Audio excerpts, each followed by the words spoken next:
Assalamu alaikum rahmatullahi wa barakatuhu. Alhamdulillah. Some time back, I was speaking on one of the courses that I was taking on Wal'Bara. And I was speaking on how broad this concept is, and it's more than just your loving and hating for Allah. Like a lot of people, they say loving and hating for Allah, but since I have a test coming up and I was studying, I did a couple of videos speaking on certain aspects from it. So while I'm studying, it's a couple of little points that I want to go through and share with the people to show how broad this concept of Wal'Bara is. There's like 26 points that violates this principle. Hold on, let me double check.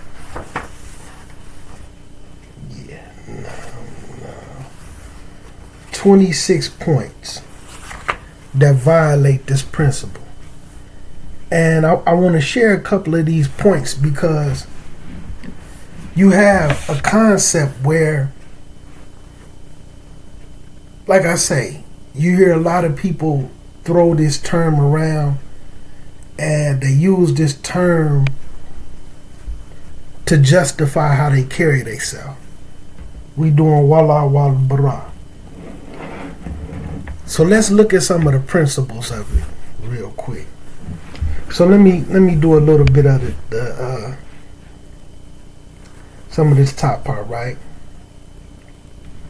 So it states, in our journey towards fostering a strong and unified Muslim community, a strong and unified Muslim community, addressing and rectifying violations of Wal'Bara principles is crucial.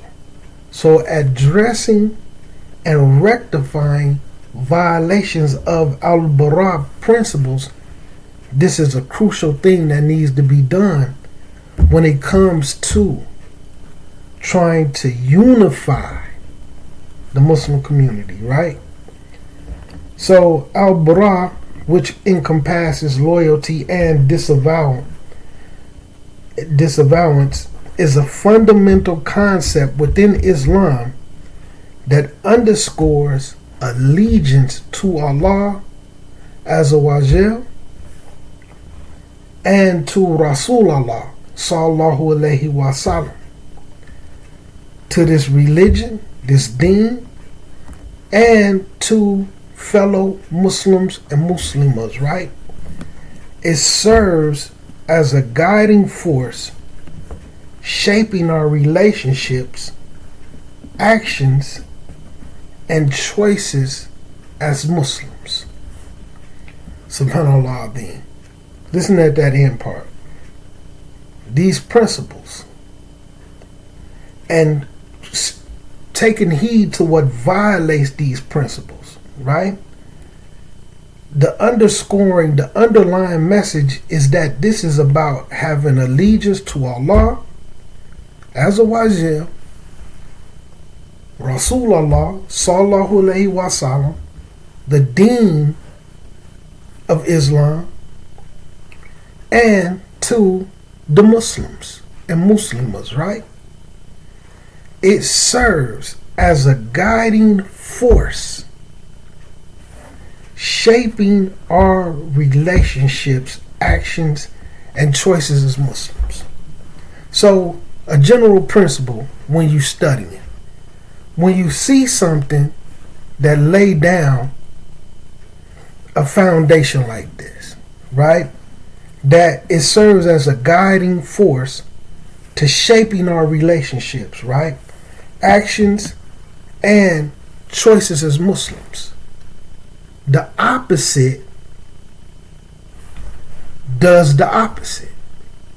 So, for instance, the opposites or violating these principles, then it's not going to be a guiding force to shaping our relationships to the good. It's going to be a driving force to shaping bad relationships amongst the Muslims, right? Bad actions amongst the Muslims, and bad choices being made by the Muslims. So that's just like a small jewel when you read and you studying, as you know, when y'all start to get, evolve into seeking more knowledge. When you see some principles laid down, and it's laid down as a foundation, acting the opposite, what goes against that is going to be the opposite effect of the foundation that's laid. Okay? So these violations will lead to us having bad relationships, right? Bad actions. And in our actions, that's manners, deeds, character, how we deal with each other, and the choices that we make as Muslims, right? So, in this chapter, we have decided to compile a comprehensive list of violations of Wal'Bara, principles towards Allah Azza wa Jal, Rasulullah Sallallahu Alaihi Wasallam, the Deen of Islam, and the fellow Muslims, emphasizing the interconnectedness of these elements, unlike the previous chapters. So I'm going to move forward a little bit because I don't want this to get too long. So furthermore, we will delve into the underlying causes that contribute to the violations. 1, weak iman. Keep in mind, stay mindful. We want to put our mindsets into unifying the Muslim community. Okay? Now, some of us it has already been instilled in us. We don't want to unify all of the Muslims. We just want to unify our group up on how we want to see it. And again, no matter which group you are from, whether it's madhab or whatever, this is a violation of the principles of al-wala wal-bara. Even though every group may say we choosing to not be unified in the name of al-wala wal-bara. Okay? Now,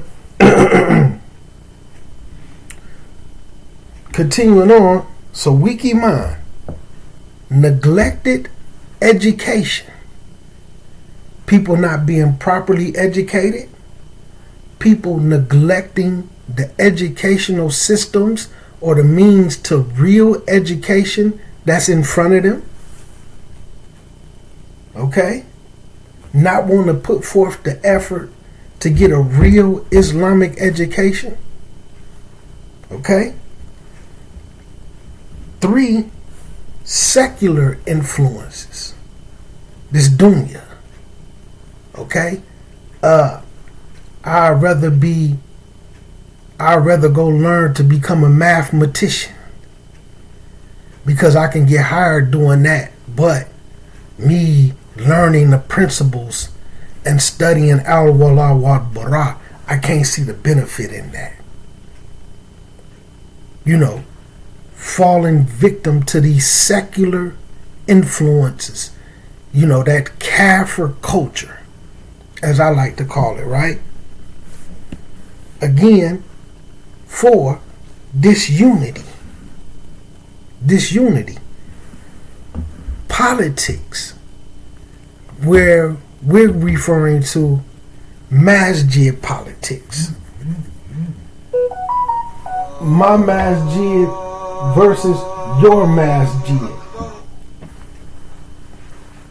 Us versus y'all. Y'all versus us. Political games. Politicking in the forms of we gotta make y'all dislike these people and vice versa. These type of politics. We're not gonna talk about the government politics because we're not even in a position to make any type of change in this country because we're not involved in the government. But when you look at the Rasul, in the days of the Rasul and after the Rasul, they sent people. I need you to go be the governor of Yemen. I need you to go be the governor of Egypt.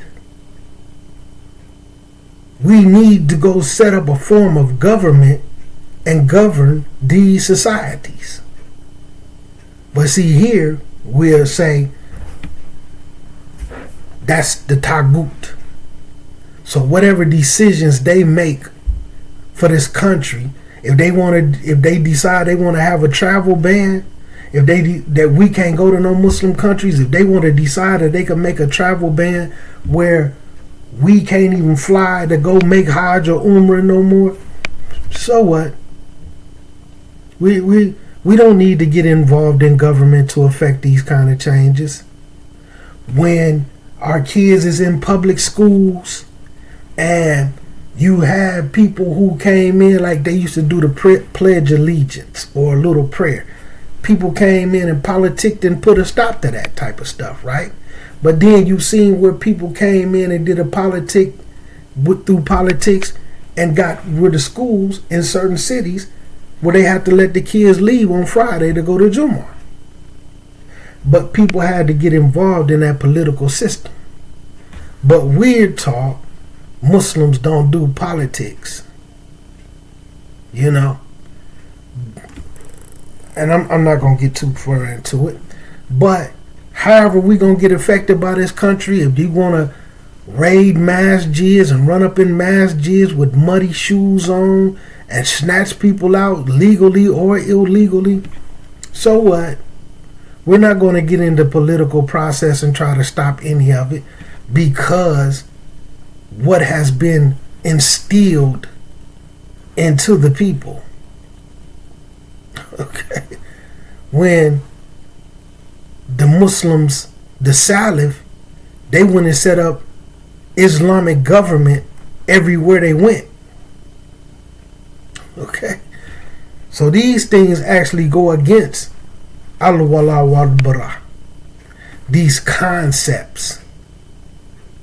Not saying, because people so programmed, you sitting up saying we should vote for a president.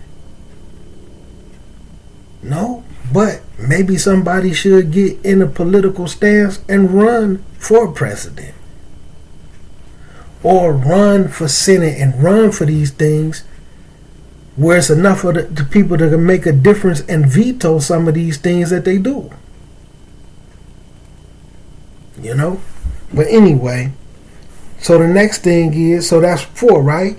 Weak iman, neglected education, secular influences, disunity.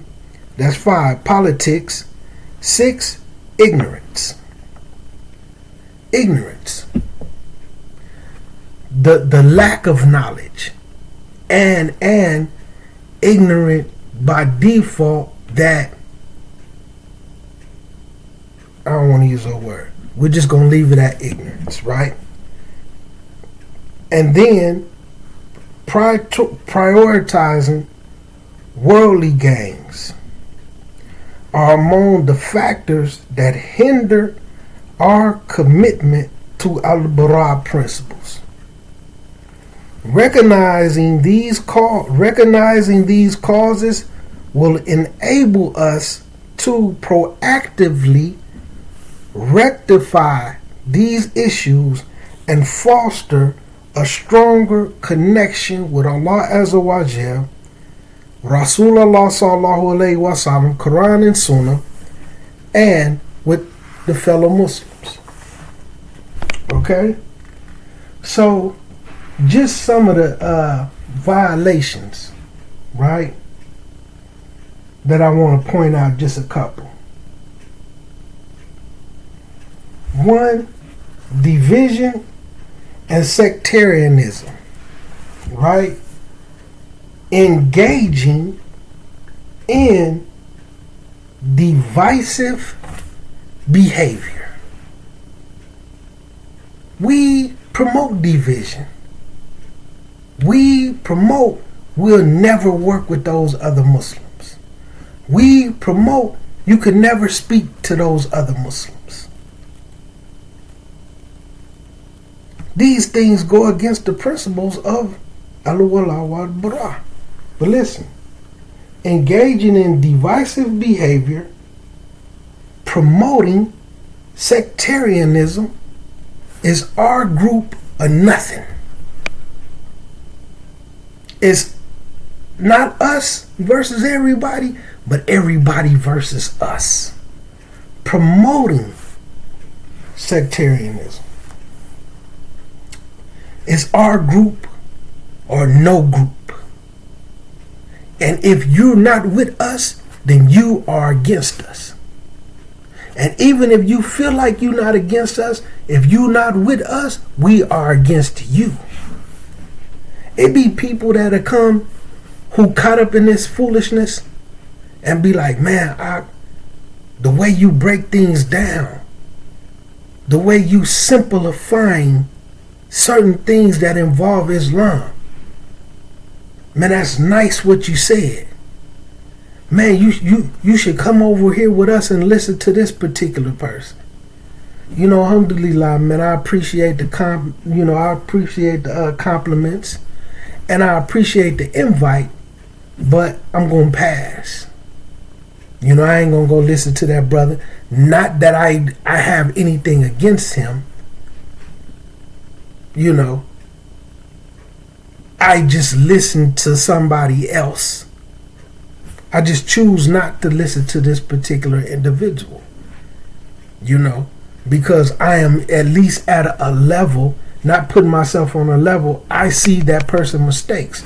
I would rather listen to somebody that's going to make less mistakes. But nothing against that person.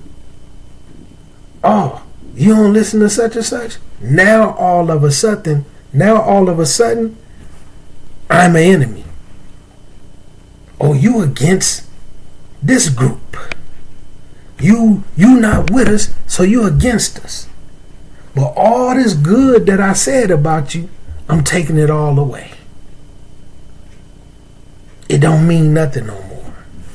Because you've been taught to promote sectarianism. Like right now today, y'all listen to this. When you look at these particular groups with an S, and you look at the individuals involved in these groups, whoever they listen to as an imam, as a student of knowledge, they don't make no mistakes. They are never wrong. In whatever group they are, even if the scholars come out and say these people are wrong, what they doing, they have a way to convince the people, because they so caught up in this divisive behavior and promoting sectarianism, they convince these people that the scholars don't know what they talking about when it comes to them. No, the scholars is making the mistakes, not us.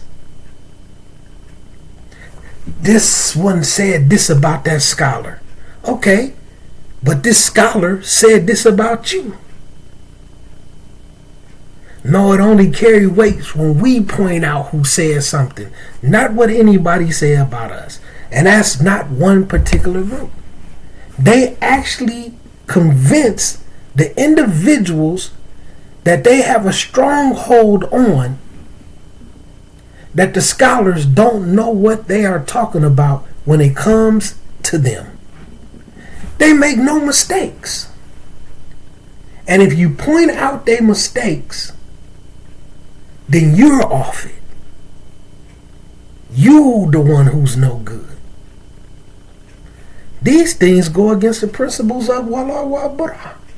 But they apply these mannerisms and these actions and these bad decisions in the name of what? They call it Wal'Bara. I'm going to love them for the sake of Allah, and I'm going to hate you for the sake of Allah.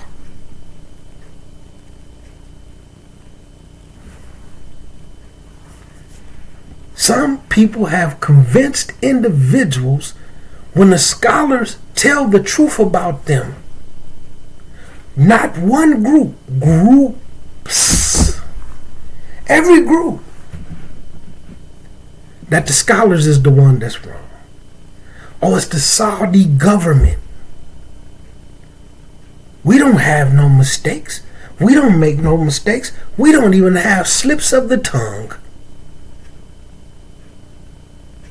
Imagine that. Imagine that. And like I say, some interview, oh man, I could tell, man, I could tell you're a little educated, man. I could just tell by listening to you. Man, come go to such and such masjid with us. Alhamdulillah, man, I appreciate the invite, man, but I pass. Now I'm no good no more.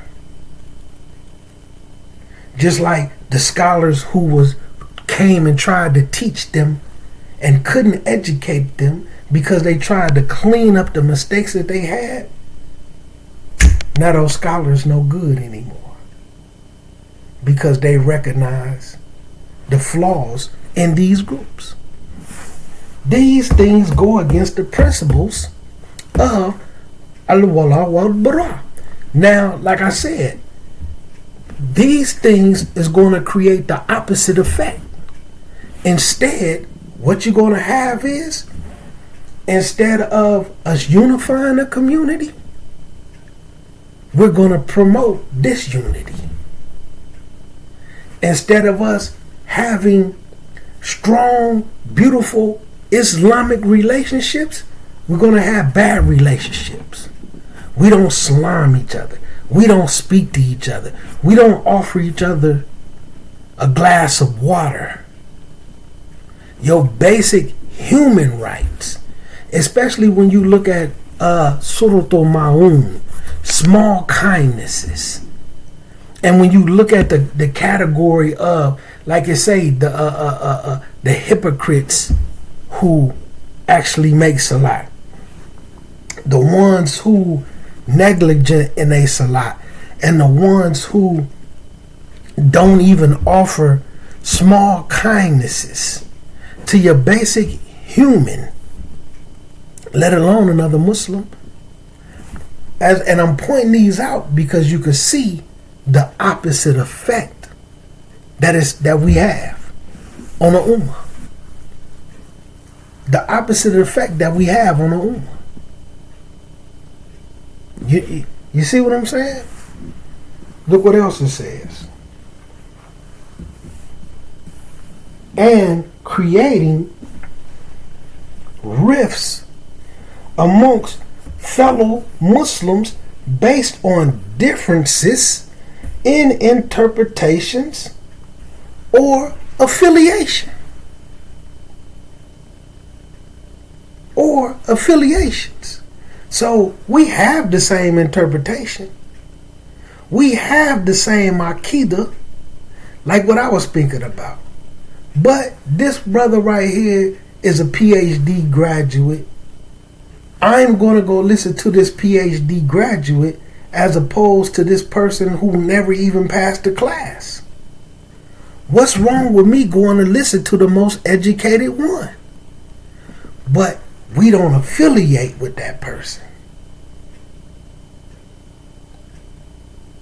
So now we got to have some differences because you going around or you're listening to somebody that we don't affiliate ourselves with. Based off of what? Some differences. A scholar said something about them in 2007. A scholar said something about them 20 years ago when they was actually still a student. Well, what did they say? I don't know. I was just told. All of these things go against the principles of Wal'Bara. And what you see is us having the opposite effect of what our Wal'Bara does. We're on the wrong side of it. Look what else it say, right? So the positive insights that you can get from, instead of the division, causing division and calling to sectarianism, recognizing the diversity within the Muslim community can be a source of strength and richness. By fostering unity, embracing different perspectives, and working together, we can build a vibrant and inclusive Muslim community that celebrates in diversity and collectively striving for the pleasure of Allah Azza wa Jal. Now, of course, because we've been trained to put things into a negative light, ain't nobody sitting up referring to doing bid'ah with people. Because like I said, some people really not on bid'ah. They've just been labeled innovators. But nobody can point out what their bid'ah is. No, let's just keep fighting each other over nothing. Let's just keep doing this and that. We don't even want to sit with them long enough to bring them together, to bring them under the right affiliation. That's Wal'Bara. So the positive is recognizing we're going to have differences. Regardless of what some people been told, the companions had differences. And I'm going to leave the word Aqidah out of it. They had differences. And like to point out to some people who really not familiar, you will see like they have Aqidah books, right? And it'll be the Aqidah of Imam such and such, such and such. Then the Aqidah of this Imam such and such, such and such. Then the Aqidah of this one, the Aqidah of that one. Why do they have Aqidah books, the Aqidah of all these different Imams, but their whole entire belief system was the same? I just want to point that out so that people can understand it's broader than this little surface conversation that people have been met with. You can pick up the Aqidah of such and such from the Salaf, and then the Aqidah of such and such from the Salaf, and then you read these books and you'll see they don't even agree on some of the same things in Aqidah. But you have to understand, Aqidah is broader than just the 6 fundamental principles that certain people know. Okay? Why do you think they have all these Aqidah books about all these particular different Imams from the past? If you read one, you read them all, right? If they don't have any differences, if you read one, you read them all, correct? Yeah. But see, some people don't even get to those. We're not even going to get into that. So, This is another principle. The lack of kindness and compassion. Acting with indifference, insensitivity, or cruelty towards other Muslims and disregarding their feelings, needs, or struggles.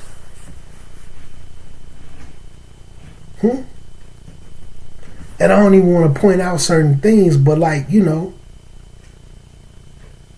cool, but you don't come to our masjid. So I could treat you, I could talk to you any kind of way.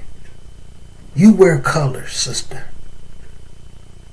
You off it, so you could be treated any type of way. Or you listen to such and such. Or you said something good about another Muslim that we don't like, so therefore you're praising them. When ain't that one of the principles of Islam, that you're supposed to speak good of your Muslim brothers and Muslim sisters? Right or wrong? Aren't we supposed to speak good of one another? I only know of good of that person. Oh, well, we don't know of good. Okay, well, what bad do you know? What bad have you actually seen? Oh, well, this, and this. Okay, but what about such and such who right up under you that did this and this and may have done worse? They get a pass, though. Why?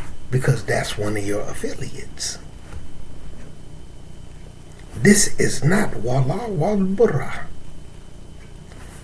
Let's continue on, right? So the positive insight on this, as you can see, is giving you the negative effect, then the positive effect of doing it right.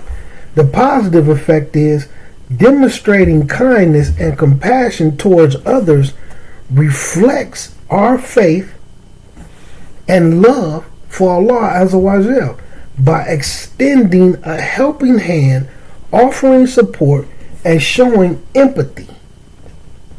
We contribute to a harmonious and caring community that embodies the principles of Islam. So like I said, when you see a foundation and it says this works, these movements lead to this, then just know the opposite of that leads to the opposite effect. So with all of these principles, it gives you the negative effect and it gives you the positive effect. Although, yes, the Muslims is going to break up into 73 sects, right? But they say the Muslims is going to do that.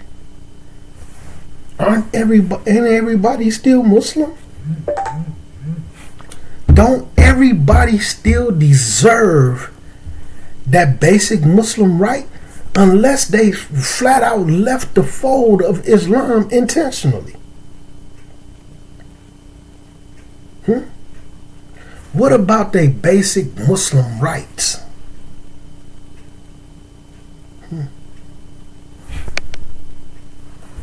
Let me give y'all another one.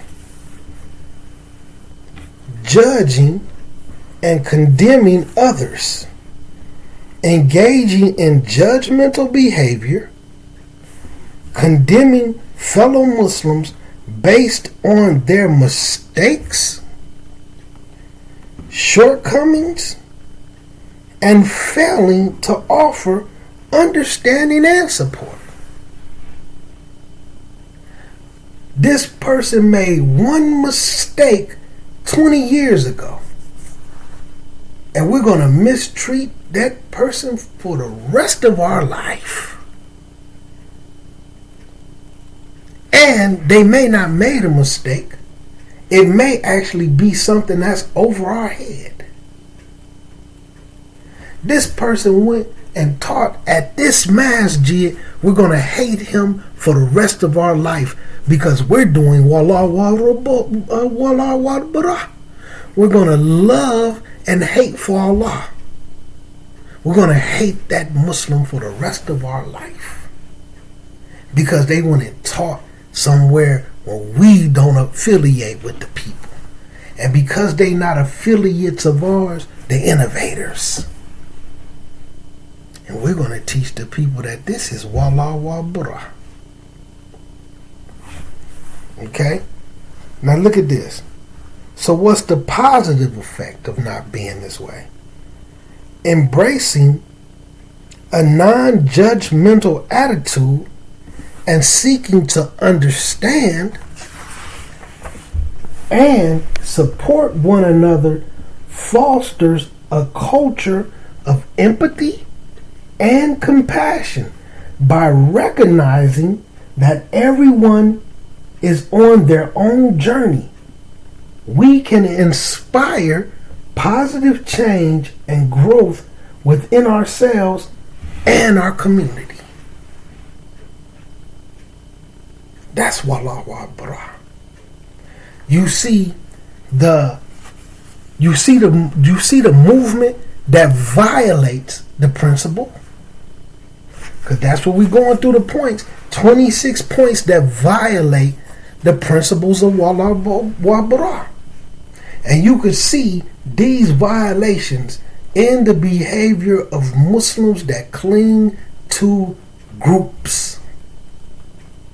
It's our group or nobody else. Our group or nothing. Our masjids or nothing. You're not at our masjids, you're nothing to us.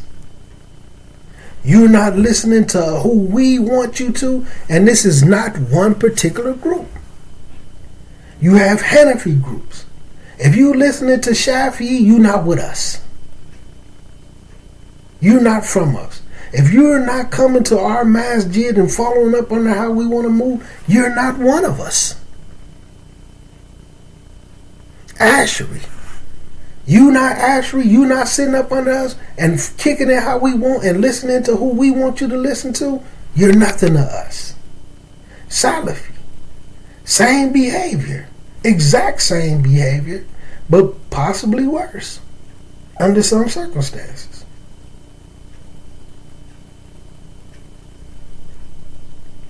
This is the opposite of Wal'Bara. Based off of permissible differences, based off of mistakes that have been made that can be fixed, or may not have been mistakes, but certain people can't admit that they was wrong because their followers think they are everything.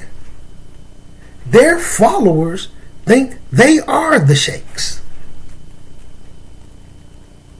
They can actually consider themselves refuting a scholar. And their followers would turn on that scholar too. And that scholar be right the whole time. And this is groups, not one particular group. Let me point that out before people start listening with their emotions like they've been trained to do. Like they've been trained to do. Right?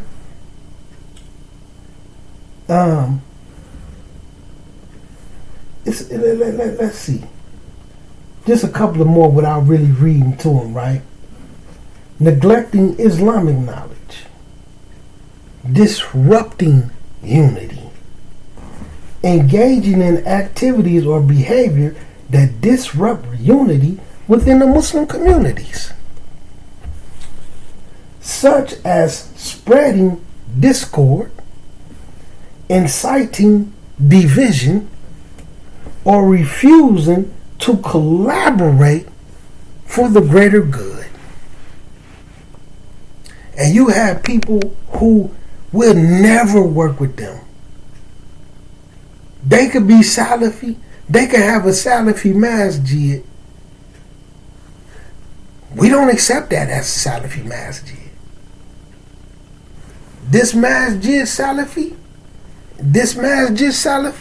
and we best friends on Monday. Tuesday we have a falling out. Now they say we no longer a Salafi masjid, and we say they're no longer a Salafi masjid. because we fell out.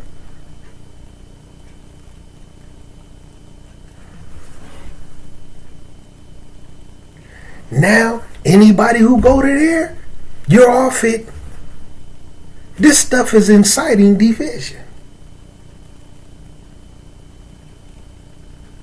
But, what they say? We doing this under the guise of Wal'Bara. We're loving and hating for the sake of Allah. They off it, so we hate them now. Asheries, same thing. Probably not as in the open as some, but I know some that done had they falling out the same way. Yeah.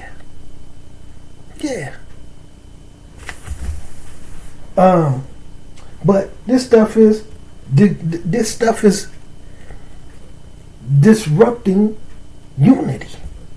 It's calling for disunity. It's inciting division, and it's refusing to collaborate with others for the better good. Especially if you're going to have to get to the back of the bus, kid. Look at this one. Neglecting the rights of others. Disregarding the rights of fellow Muslims, believers, such as withholding old debts, usurping their property, or failing to honor agreements. And like I pointed out in some marriages, you have some marriage couples, and they will deny each other basic Muslim rights. Okay?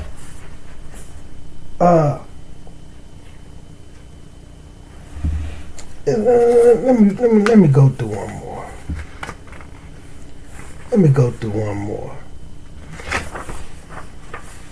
Let me see. Let me find another good one in here, man.